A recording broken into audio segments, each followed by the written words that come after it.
super honored to be back for Symposium Days. I wish they had had Symposium Days when I was here. I was a total nerd and I would have completely loved this kind of thing, just to geek out on a topic for, all day long. To be asked to come back for it, honestly, is just a huge honor. Thank you so much for being here. I graduated from Augustana in 1995, and then I went and had almost a year in Peru.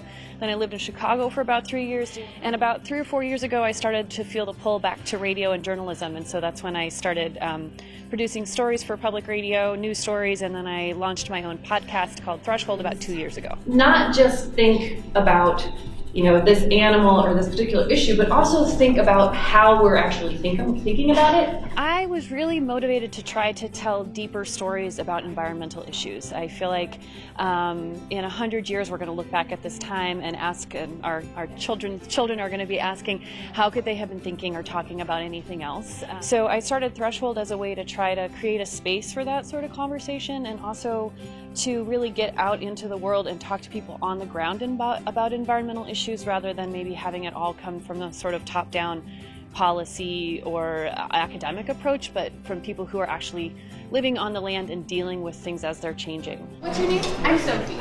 Augustana did a great job of completely convincing me that liberal arts is the best way to get an education.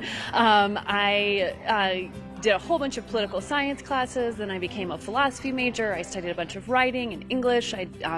I worked hard on my Spanish, and I worked all 4 years at WVIK-FM, our local public radio station here. Well, you worked right away because we both started working here right away. All of those things together ended up, they still continue to interplay in my life and affect my course, my whole way of thinking.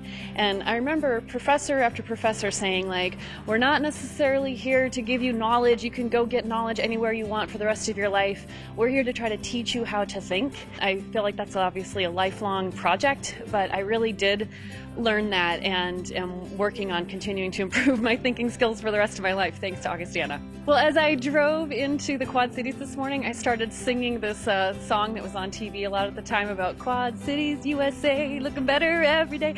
And I just felt like a big love in my heart for this area, and the campus looks beautiful. This building is beautiful. I just feel like Augustana has such an amazingly positive presence in the Quad Cities, and for me it was just such a wonderful home. Everywhere I look, there are great memories. I'm just super grateful to be back.